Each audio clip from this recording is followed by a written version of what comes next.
कहानी की शुरुआत में हम डांटे नाम के एक आदमी को देखते हैं। आज सुबह जब वो उठा तो उसने देखा कि उसकी पत्नी 7 महीने की प्रेग्नेंट है। ये देखकर डांटे पागल सा हो गया। उसे समझ ही नहीं आया कि आखिर ये सब हो क्या रहा है, क्योंकि कल जब वो सोए थे उसके बर्थडे वाले दिन तो सब कुछ एकदम नॉर्मल था। उसने डेट चेक की तो पता चला कि 1 साल बीत चुका है, उसका अगला बर्थडे है आज। खैर उसे लगने लगा कि ये सब सिर्फ एक भ्रम है। वो ठंडे पानी से नहाया और फिर थोड़ी देर के लिए सो गया कि जब उठूंगा तो सब कुछ नॉर्मल होगा एकदम। कुछ देर सोने के बाद जब वो बेडरूम से बाहर आया उसने खुशी से नोटिस किया कि एलिस का पेट तो गायब हो गया है। डांटे ने सोचा कि बढ़िया है, बस सपना था। उसने एलिस को सब कुछ बताया। एलिस हंसकर बोली कि बढ़िया है, सपना ही था, इतनी जल्दी दोबारा प्रेग्नेंट नहीं होना मुझे। तभी लिविंग रूम से एक बच्चे के रोने की आवाज सुनाई दी। धीरे धीरे पालने की तरफ जाते हुए डांटे ने एक छोटी सी बच्ची देखी। एलिस ने बच्ची को उठाया, मुस्कुराकर डांटे को हैप्पी बर्थडे कहा और बच्ची उसके हाथ में थमा दी। डांटे शॉक में आ गया कि 2 दिन के अंदर उसकी बेटी हो चुकी है। वो उसे दूर से अजीब से तरीके से पकड़कर खड़ा रहा, समझ नहीं पा रहा था कि क्या करे। लेकिन हमेशा से उसकी जिंदगी ऐसे फास्ट फॉरवर्ड में नहीं चल रही थी। कुछ समय पहले डांटे की जिंदगी बाकी सबकी तरह एकदम नॉर्मल थी। हम उसे भागकर एक पार्टी में जाते हुए देखते हैं, क्योंकि नया साल शुरू होने से पहले वो अपनी मंगेतर तक पहुंचना चाहता था। उसने जैसे ही अपनी मंगेतर को पीछे से देखा तो न्यू ईयर काउंटडाउन खत्म ही होने वाला था। तो भाई ने पकड़कर घुमाया, सीधा चूम लिया। लेकिन जैसे ही वो पीछे हटा उसका चेहरा डर से भर गया। उसने गलत औरत को चूम लिया था। गलती भाई की भी नहीं थी, दरअसल उसकी फियांसे और उस लड़की के कपड़े बिल्कुल एक जैसे थे। बदकिस्मती से उसकी मंगेतर ने ये सब कुछ देख लिया। गुस्से में उसने डांटे को थप्पड़ दिया और वहां से चली गई। उनके बीच का ये रिश्ता भी खत्म हो गया। डांटे भी इससे बहुत ज्यादा दुखी नहीं हुआ और उस औरत से मिलने का फैसला किया जिसे उसने गलती से चूम लिया था, एलिस।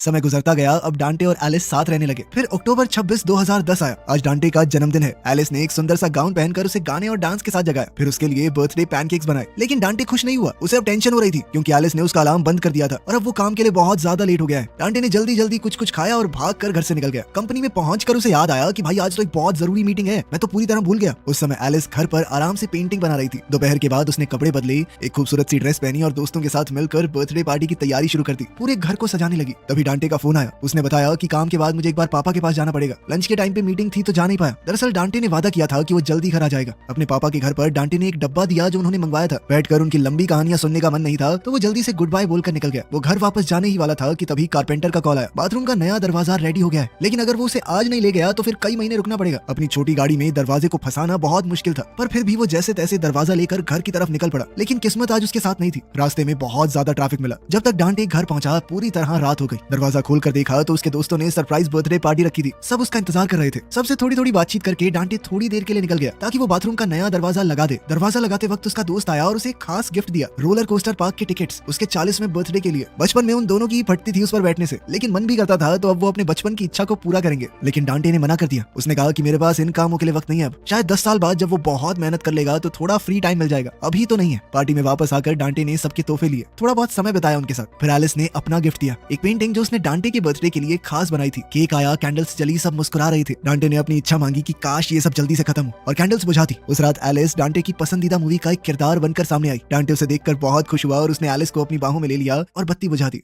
अगली सुबह डांटे अलार्म से उठा। जब वो बेडरूम से निकल रहा था तो उसे आवाज आई कि एलिस बाथरूम में उल्टी कर रही है। डांटे को लगा कि शायद कल इसने ज्यादा पी ली होगी, इस वजह से हो रहा है। लेकिन जैसे ही वो लिविंग रूम में आया तो उसे कुछ अजीब सा महसूस हुआ। काफी सारा सामान तो उसने पहले कभी देखा ही नहीं। फिर कहानी वहीं पहुंच गई जहां से शुरुआत हुई थी। एक दिन में उसकी बीवी प्रेग्नेंट हुई और अगले दिन हाथ में बच्ची, जिसके बाद उसने चौंक कर पूछा कि नाम क्या रखा है हमने इसका। गैलाड्रियल। इतना भी नहीं याद। डांटे हैरान था, पर पता चला कि जब बच्ची पैदा हुई थी तब डांटे ने ही ये नाम रखा था। डांटे को लगा कि कुछ तो गलत हुआ है। उसका दिमाग खराब हो रहा था। वो डॉक्टर के पास गया कि कुछ तो गड़बड़ है मेरे साथ, लेकिन डॉक्टर ने सारी रिपोर्ट नॉर्मल बताई। डांटे पूरी तरह से हेल्दी है। डांटे को लगा कि शायद उसे अपने पिता की तरह अल्जाइमर्स हो गया है, सब कुछ भूलने लगा है वो। पर डॉक्टर ने कहा कि ये बीमारी बाप से बेटे में नहीं आती, तुम शायद थोड़ा ज्यादा स्ट्रेस ले रहे हो और कुछ नहीं। डॉक्टर ने कहा कि थोड़ा आराम करो और परिवार के साथ समय बिताओ। अब डांटे निराश होकर घर वापस आया। कुछ देर बाद एलिस पेंटिंग करने की कोशिश कर रही थी, लेकिन बच्चे के लगातार रोने से वो परेशान हो गई और डांटे पर चिल्लाने लगी कि ये बच्चा सिर्फ मेरा है क्या, तुम क्यों नहीं संभालते इसे। फिर डांटे अपनी बेटी के पास आया और उसे धीरे धीरे झुलाकर सुला दिया। कुछ देर बाद उसने सोचा कि मुंह पर पानी छिड़क कर थोड़ा फ्रेश हो जाता हूं, पर जैसे ही उसने शीशे में देखा उसके चेहरे पर मूंछ आ गई। रसोई में गया तो कैलेंडर देखा, अक्टूबर 26, 2013 उसका बर्थडे फिर से आ गया। डांटे ने सोचा कि वो एलिस को सब कुछ सच बताएगा, पर जैसे ही उसने कहा कि कुछ भी ठीक नहीं है तो एलिस उसकी बात को गलत ले गई। उसे लगा कि डांटे उनके रिश्ते की बात कर रहा है। डांटे ने उसे समझाने की कोशिश की, पर वो चीजों को उल्टा ही ले रही थी। इसके बाद डांटे काम पर निकल गया। जाने से पहले एलिस ने कहा कि गैलाड्रियल बाहर खेल रही है, उसे तो बाय बोल दो। डांटे को एक बार के लिए समझ नहीं आया कि वो किसकी बात कर रही है, पर जैसे ही वो बाहर निकला उसने देखा कि उनकी बेटी खुद चल रही है। ये देखकर डांटे की सांस रुक गई। गैलाड्रियल ने उसे पापा कह के बुलाया तो डांटे बहुत ज्यादा खुश हो गया। वो हल्ला मचाने लगा कि इसने मुझे पापा बुलाया, देखो पापा बुलाया। इस पर एलिस बाहर आई और कहने लगी कि इतना क्या सोच रहे हो, इतने टाइम से तो पापा बोल रही है तुम्हें। डांटे को अभी भी ये सब एक सपने जैसा लग रहा था।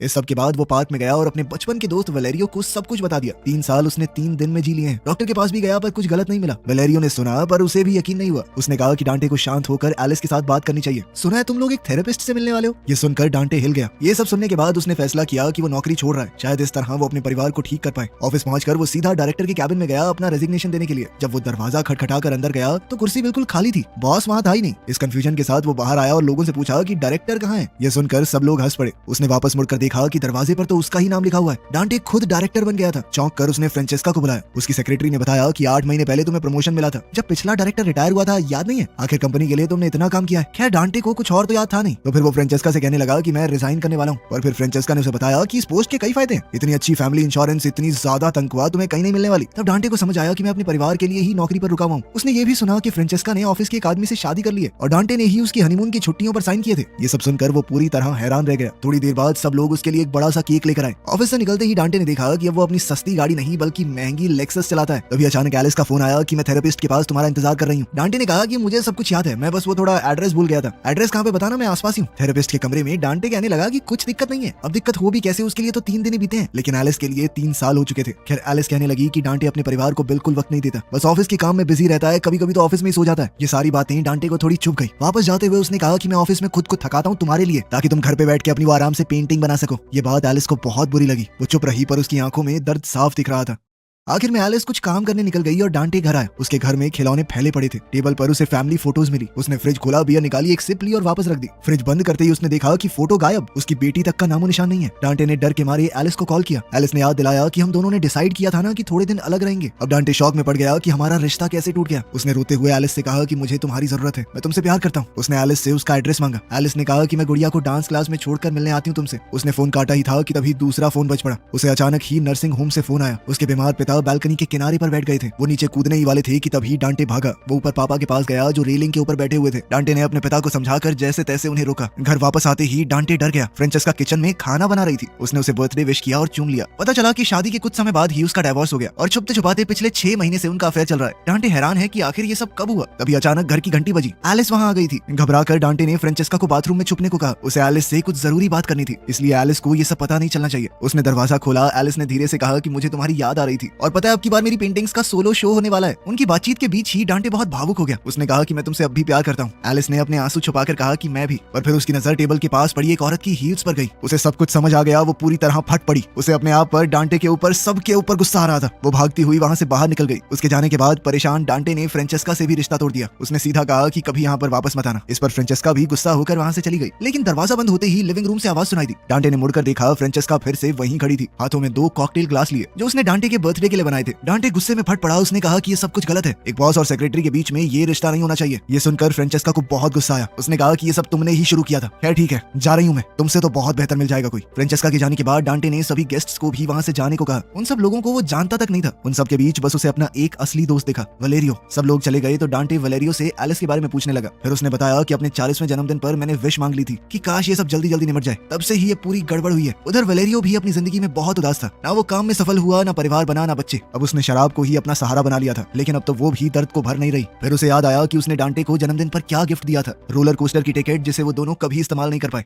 अब डांटे जल्दी से एलिस से मिलने गया और उसे वापस आने को कहा, पर एलिस ने मना कर दिया। उसने कहा कि हर साल अपने बर्थडे पर तुम यही बात करते हो, लेकिन फिर पूरा साल कुछ नहीं बदलता। मैं थक चुकी हूँ, अब हमें अलग जिंदगियां जीनी चाहिए। सालों तक मैं सोचती रही कि तुम्हारे बिना कुछ नहीं हूँ, लेकिन अब चीजें बदल गई हैं। अब वो कमजोर नहीं रही, खुद के भरोसे जीना सीख लिया है उसने। हैप्पी बर्थडे कहकर एलिस ने दरवाजा बंद कर दिया। डांटे टूट गया। उसके दरवाजे पर जोर जोर से हाथ मारते हुए चिल्लाकर कहने लगा कि मैं तुमसे प्यार करता हूँ, एक मौका और दे दो मुझे। तब एक अनजान आदमी ने दरवाजा खोला। वो एलिस का नया बॉयफ्रेंड ओमार है। वो सोचने लगा कि डांटे शायद मजाक कर रहा है कि उसे नहीं पहचाना, क्योंकि वो पहले कई बार मिल चुके हैं। तभी डांटे की बेटी गैलाड्रियल वहाँ पर आई। वो उसे देखकर पूरी तरह चौंक गया। अब वो 5 साल की हो चुकी है। पिछले 3 दिनों में वो गैलाड्रियल से मिला ही नहीं और उन 3 दिनों में उसके लिए 3 साल बीत गए थे। पार्क में डांटे ने अपनी बेटी के साथ कुछ समय बिताया। थोड़ा पूछने पर उसकी बेटी ने बताया कि मम्मी और ओमार काफी टाइम से साथ रह रहे हैं। अब डांटे गैलाड्रियल से पूछने लगा कि बेटा तुम्हें क्या पसंद है, क्या नहीं, बताओ मुझे। वो धीरे से बोली कि मुझे बस इतना चाहिए कि पापा मेरे साथ ज्यादा टाइम बिताएं, फोन कंप्यूटर अपने काम में ना खोए रहें। थोड़ा चलने के बाद डांटे उसे घर छोड़ाया और घर पर फिर से ओमार मिला। तभी वो पपी डांटे के पास एक बॉल लेकर आया। डांटे ने बॉल थोड़ी दूर फेंक दी और पपी दौड़ कर उसे लेने गया, पर जैसे ही वो वापस आया वो पपी बड़ा हो चुका था। डांटे समझ गया कि फिर से 1 साल बीत चुका है। उसका फोन बजा और वलेरियो कहने लगा कि मैं पार्क में आधे घंटे से तेरा वेट कर रहा हूँ, कब आएगा भाई। उनकी बातचीत के दौरान वलेरियो ने बताया कि एलिस अभी भी ओमार के साथ ही है, इंस्टा पे कुछ फोटोज भी डाली हैं। बेचारे डांटे को पता ही नहीं था कि इंस्टा होता क्या है। क्या डांटे को अब भी हजम नहीं हो रहा था कि एलिस ओमार के साथ है। ये सुनकर वलेरियो हैरान हो गया। अबे नशे वशे करता है क्या तू? कल ही तो बोल रहा था कि यार ओमार बढ़िया बंदा है, ठीक है एलिस उसके साथ है। फिर वलेरियो ने उसे एलिस की आर्ट एग्जीबिशन के बारे में बताया। बहुत पसंद किया लोगों ने उसकी पेंटिंग को। डांटे ने कहा कि मुझे अभी एग्जीबिशन देखनी है। ये सुनकर वलेरियो और कंफ्यूज हो गया, क्योंकि वो दोनों कुछ दिन पहले ही वहां गए थे। वो सोचने लगा कि कहीं ये सुबह सुबह उठ के दारू तो नहीं पीने लग गया। लेकिन तभी डांटे ने नोटिस किया कि वलेरियो जूस पी रहा है। डांटे खुश हो गया और कहने लगा कि भाई तूने कब छोड़ दी? तब वलेरियो हंसकर कहने लगा कि जब से कैंसर का पता चला साले तब से। उसने बताया कि अभी 5 सेशन और बाकी हैं, उसके बाद डॉक्टर्स बताएंगे कि बचने के चांस हैं या नहीं। पार्क में टहलते हुए डांटे को रोलर कोस्टर की वो टिकट्स याद आ गई। सालों तक उसे टाइम ही नहीं मिला, लेकिन अब लग रहा है कि यही सही समय है। लेकिन इस बार वलेरियो ने मना कर दिया। अभी तो भाई ये सब करने की हालत बिल्कुल नहीं है। जाते वक्त डांटे ने उसे गले लगाया और वादा किया कि कल मिलेंगे।